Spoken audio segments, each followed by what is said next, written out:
Number 8 is multiple functions and spaces. So if you redo your kitchen with your reno money, you end up with a kitchen.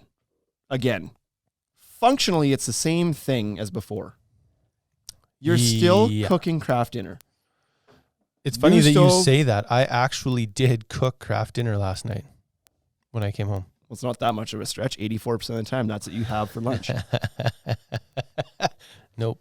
I'd say 84% of the time I don't have lunch. Oh, I had those backwards.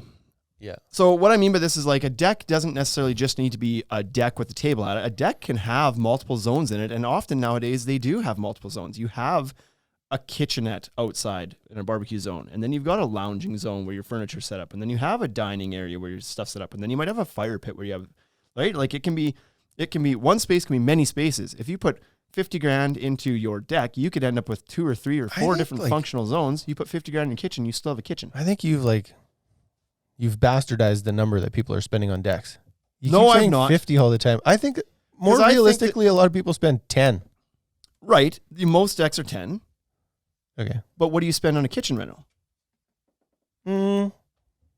30? Yeah, maybe that's probably pretty close. So somewhere between 20 I'm going and 30. with what people saved on these monster trips, right? But do you think that there was, like, Wade, the stats don't lie. Yeah, facts aside, the stats don't lie. Really think there was that many people going? Like, I think there was a lot of people that were going 5 hours away to camp for a week, and so they've saved like $4 grand or $5 grand. They're getting a treated deck with 10 by 12. Right. So we're not talking about like louvered roofs and built-in fire tables and kitchens. Maybe not, but maybe we are. Like reno money is reno money. Yeah. Like you might have, maybe your reno money is $800. You're going to paint. Mm-hmm. But maybe your reno money was like we're going to do the whole house or you're going to finish the basement. And then that is 50 grand. Yeah. Listen. Anyways, 50 is a big number. It's a big number, but it's not a crazy number though. Like most of the contractors that would be listening to us that build decks would be doing $50,000 decks on the daily, regular. On the daily. Right? Yeah. So it's not crazy. Okay. I don't think it's crazy. Like some decks are $100,000 or $200,000. Yeah. Yes, the average deck is smaller. This is true. But I'm just going with like if you were going to flip your kitchen, you were probably in it for 20 or 30. If you were going to finish your basement, you were in it for 30, 40, 50. 30, 40. Who knows, right? Like it's up there. It's bigger than the average deck cost anyway. Absolutely. So what I'm saying is you can do your kitchen or you can build 3 decks. And that just like straight up stats wise is a better deal. 3 for 1. 3 for 1. Right? Yeah. Like if I was going to give you $1 and you were going to give me 3 quarters, I win that. Yep. 3, I get 3 and you get 1. That's right. This is why you're the creative guy. Right. But even on lower budget decks, you can still pull this off. You can still pull off multiple zones. You could do a treated deck that has like, what's his name? Remarkable Woodworks? Oh yeah. Mark. Mm-hmm. Mark from Toronto.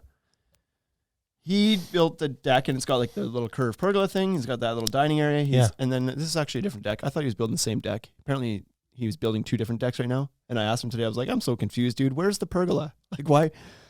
Are you building 2 decks in your house? And he's like, no, this is the client's house. And I was like, oh, I missed a story somewhere that explained that you were no longer at your house. But anyway, then the deck he built there had some box planners over here and a room for some table and furniture over here. And then it had the little barbecue zone over here. And it was just all a treated deck. Yeah. Like that was probably, I don't want to bark their prices, but that's probably a high 4 to 5-figure deck that they just did there, like labor included. So some lower budgets can still achieve these multi-zone functions. Yeah, I think if your deck is 20 feet wide, then you can start to talk about multi-zones. But if you're not 20 feet wide, correct, yeah, you're in a single zone. You need over 150 square feet to start being like, I can probably break this up into multiple spaces. And I think that's it. I don't know that we can put a dollar figure on that because you could do a 200 square foot treated deck or a 200 foot composite deck and they could be significantly different numbers. Yep. Just like just flat out square footage, you need a few different, like you need some room. Yeah. 300 square feet. You do.